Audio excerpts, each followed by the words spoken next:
Yo, what's good, YouTube, man? It's Gabriel to Fan TV. Back at you on video at the content. If you're going to smash that like button, the content this channel, go subscribe, man. Look, so Ravens vs. Bills game preview, right? Get my thoughts on the game for the Ravens play tomorrow. We know it's a big game, right? So we'll get right into it. We'll talk about the injury report, um, and then the keys to the game. How we usually been doing in the playoffs, right? All right, so for the injury report, right? So for the Ravens, the big news is that Zay Flowers is he's not listed as out, but he's listed as doubtful, right? So um, to me, that's probably like a 90% chance he does not play, right? And even if he did play, he'll probably be very, very extremely limited.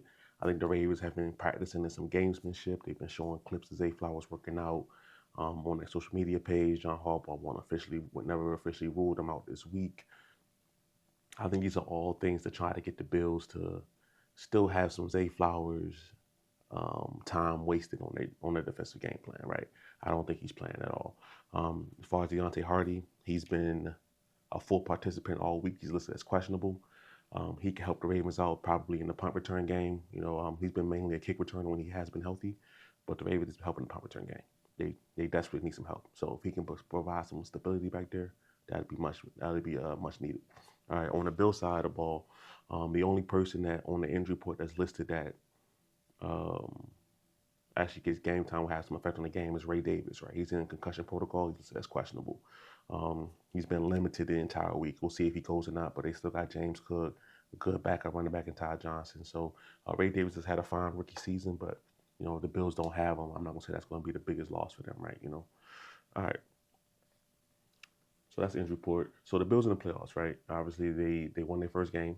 They beat the Broncos 31-7. The game was very, very close going into like the third quarter. Then the Bills just kind of took off, right? The Broncos didn't make enough plays. They didn't do enough to stay in the game.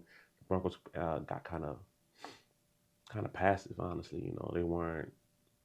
They had a good first drive, but then kind of faded after that. The Bills did what they needed to do. Uh, really ran the Broncos into the ground. And then Josh Allen made a couple plays over top, which he's bound to do. He's a great player, right? So that's kind of what happened with the story of that game, right? So that's their last playoff game, right? The last two games of the regular season doesn't really matter. The last game I think they played with the Patriots, nobody played. Joe Milton went crazy. It doesn't matter. Um, Now, as far as we're gonna go right into the keys to the game. Okay, so keys to the game. All right. So for the Ravens on offense, um, bully ball, right? So I talked about it in a YouTube show I did it yesterday. The probably most overblown narrative going into this game for the Ravens, for the Ravens, is that the cold weather of Buffalo is going to affect them, right? That the cold weather of Buffalo, in particularly, is going to affect Lamar Jackson. It's the coldest game Lamar Jackson has ever played in. I don't care. Okay, I don't think the Ravens care either. All right, so the Ravens weren't coming into this game looking to throw the ball 35, 40 times unless the game got out of hand, right? That's not the game plan, okay? They come to Buffalo to run the football, all right? So when you talk about cold weather, what happens in cold weather games? If you can control the line of scrimmage, or really any football game, but especially in cold weather, if you can control the line of scrimmage, you can win the football game, right? That's what the Ravens are going to look to do, right? So when I talk about bully ball, I talk about that jumbo package, right?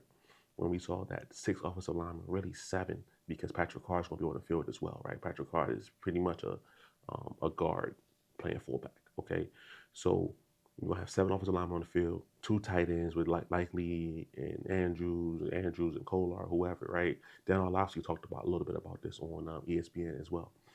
That's going to be a big factor in this game, right? Y'all, can the Ravens line up in that jumbo package and run downhill on Buffalo? Buffalo likes to play a lot of nickel. They're going to have to be in more base defense, or you're going to have to say that, hey, these corners, this is going to be you're going to have to really, really tackle this game, right? And we're going to see if they're going to be willing to do that. To be quite honest with you, all right. So also right into the bully ball part, Derrick Henry, 20 to 25 carries a game, for this game, right? 20 to 25 carries, all right. Now I don't want the Ravens to be so run heavy that even when you want to keep it unpredictable. So but I don't want to see any more Justice Hill runs under center. Like we doing Justice Hill power runs under center. Pretty much every time they did that last week, it was a negative play. That's not his game. If you want Justice Hill to run the football, I have no issue with that. But get him in the shotgun, get him some space, get him on the edge, things like that. We don't need to be running power just because Derrick Henry's tired. Justice Hill's in the game running power under center. That's not his game, right? So, but anyway, Derrick Henry, 20, 25 carries. um, that's going to be an effective game plan for the Ravens, right? That's the basis of where it starts with, right? You establish the ground game. Buffalo is a very, very different team from Week 4. We understand that they're going to have their two starting linebackers back, Milano and Terrell Bernard, but this Buffalo Bills team still isn't a great team at stopping the run. How they were very, very effective on offense versus the Broncos last week, pounding them 5 yards at a time, they're taking your bigger plays as they come. That's exactly what the Ravens are going to want to do to Buffalo, honestly. So what they did to the Broncos is exactly what the Ravens are going to want to do to them. Can they stop it? We'll see. All right. So then, in conjunction with that run game, the second part is going to be about winning your matchups, right? So the Bills, I've been watching my, ESPN. I've been looking at some of, how the Bills play. They've been playing a lot more man-to-man coverage, right? And with Zay Flowers presumably out, okay, they are going to feel like they can man up. They're going to feel like they can man up the Ravens, right? So, Rashad Bateman, Mark Andrews, Isaiah likely got to win one-on-one, right? Now, Mark and Isaiah versus their linebackers. I feel decent about Matt Milano is a coverage linebacker, right? So him being back, but Bills fans are making a big deal about it. It's more about him in coverage than it is in him stopping the run. That's not really what he does. He's a great coverage linebacker. So, if he gets matched up with, Andrews or Likely, they're going to have to win that matchup, right? He's a good player, okay? Terrell Bernard is, I think he's a solid linebacker. I don't think he's anything special, honestly, but he's a solid linebacker, okay? They're going to have to win that matchup. Rashad Bateman, he's going to have to win his matchups outside, right? So I think the Ravens, if the Bills do decide to go man-to-man, Ravens like to do this thing where they'll go 2-by-2 set, and then they'll motion into bunch, right? So I would expect to see the Rashad Bateman coming across the line of scrimmage sometimes, motioning into bunch, so that he can get a free release off the line, right?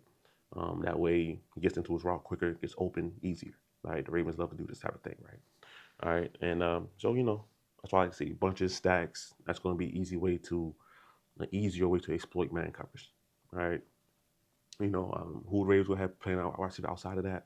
We'll see. They had some Anthony Miller reps last week. Steven Sims, Nelson Aguilar, Tylen Wallace, right? You get down the list, whatever.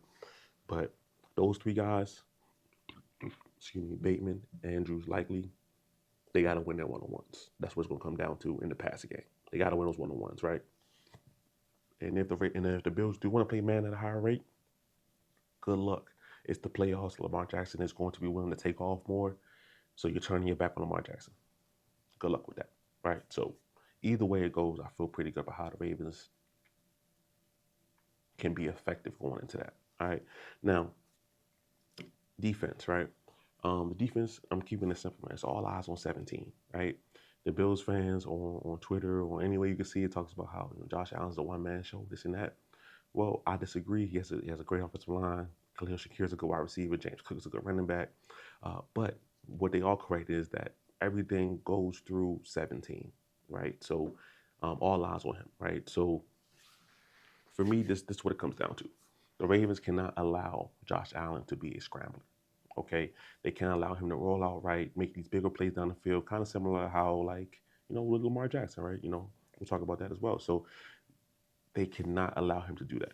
All right, that's when Josh Allen gets really dangerous, when he can make plays out of structure. I mean, look at the touchdown versus the Broncos last week, right?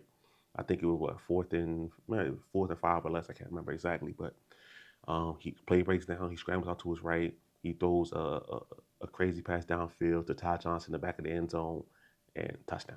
Right, back breaking play. Right, so the Ravens can't afford to let Josh Allen become a scrambler. Right, make him play in structure, make him play in the pocket, make him 1, 2, 3, read it out. Right. Not saying he can't do that. Right, he's a phenomenal player. He was in the MVP discussions for a reason. But if you want to have the most optimal success of trying to contain Josh Allen and the talent that he is, that's how you want to do it, right? Once you allow him to get outside the pocket, make different kind of plays, um, let him get on the edge, you want to unleash a whole kind of things in defense, right? Coverage breakdowns, DBs cannot cover for that long, right? So now you're going to give up big plays. When these plays break down, Josh Allen is not looking to dump it off short. He's looking for the kill shot, the big play. Even in Week 4 when he played the Ravens, he play breaks down. He rolls out to his right, um, ball him down the field to was that Shakir? But one of the plays of the season, right? Great throw, okay? But we saw the bad of it too. Play broke down. He went out to his left. Fumble, got hit. I think it's really trying to run that trick play, but fumble, hit, whatever. You know what I'm saying? So outside of the pocket, the Ravens can't let Josh Allen do that too many times. Keep him contained, um, and good things can happen, right? That's not the only way to stop it, but good things can happen if the Ravens do that. Okay. All right. So X factors, right? Really just talked about it. It's really the scramble drill, and this is for both sides, right? You have two of the most dynamic athletes at quarterback in the NFL. Josh Allen, 6'5", 240, or maybe 245. I don't know.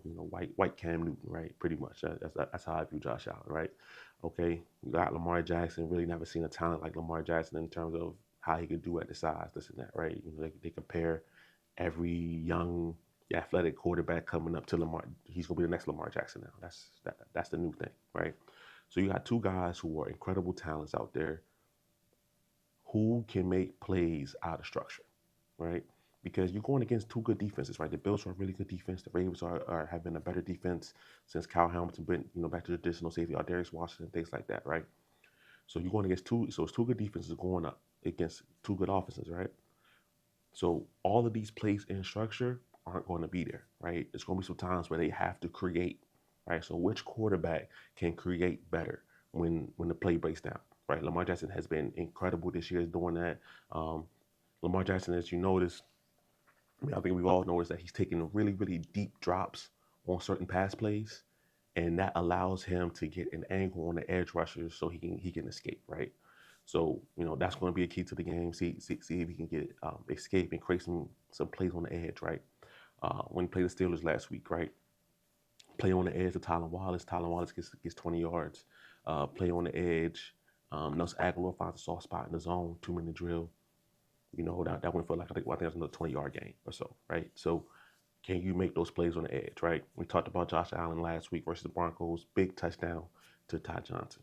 So the scramble drill, to me, is the X factor of this game, right? Which quarterback can be more effective creating out of structure, right? Because these two defenses, like I said, are too good just to think that everything that's in structure is going to be there on time. It's not, every play's not going to be like that. Somebody's going to have to create and make something happen. Which quarterback can do that better will probably win this game, right? So that's my thoughts on it, man. Obviously, guys, give me your thoughts on the game. But it's Gabe to Fan TV. I'm out.